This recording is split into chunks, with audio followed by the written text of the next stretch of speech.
లాభాల బాటలో ఉన్న సింగరేణిని కాంగ్రెస్ బీఆర్ఎస్ పార్టీలు తమ స్వార్థ రాజకీయాల కోసం వాడుకుని నష్టాల్లోకి నెట్టాయని బీజేపీ రాష్ట్ర అధ్యక్షుడు రామచంద్రరావు ఆరోపించారు.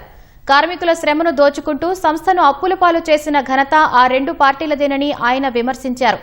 నాంపల్లిలోని బీజేపీ రాష్ట్ర కార్యాలయం నుంచి సింగరేణి భరోసా యాత్రకు నేతలు బయలుదేరారు.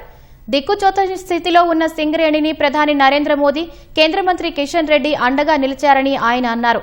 సంస్థ భవిష్యత్తుపై నమ్మకం పెంచేందుకు కేంద్ర మంత్రి కిషన్ రెడ్డి ఈ యాత్రకు రూపకల్పన చేశారని బీజేపీ నేత డీకే అరుణ అన్నారు.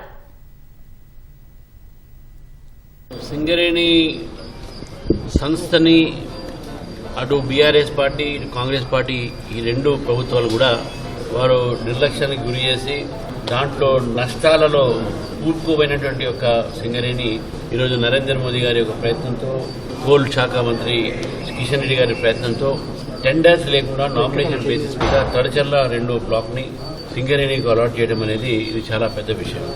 దీని ద్వారా దాదాపు 1500 మందికి ఉద్యోగాలు కూడా వచ్చే అవకాశాలు ఉన్నాయి.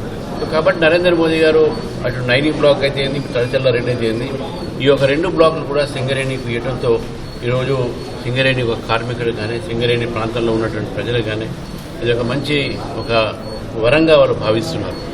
ఆ ప్రాంతంలో ఉన్నటువంటి సింగరేణి కార్మికులందరికీ కూడా ఒక భరోసా కల్పించడానికి తెలంగాణ రాష్ట్రంలో సింగరేణి కార్మికులు మరి బొగ్గు గనుల ద్వారా రాష్ట్రానికి పెద్ద ఎత్తున మరి ఆదాయం కూడా పెరగబోతున్నటువంటి సందర్భంలో వాళ్ళ లోపల ఉన్నటువంటి అనేక అపోహలను తొలగించినటువంటి క్రమంలో ఈరోజు కిషన్ రెడ్డి గారు ఈ కార్యక్రమాన్ని కార్మికుల మధ్యలో గడపడానికి ఈరోజు రేపు వారితో సమావేశాలు, వారితో కార్మికులతో ఇంటరాక్షన్ కూడా ఉంటుంది.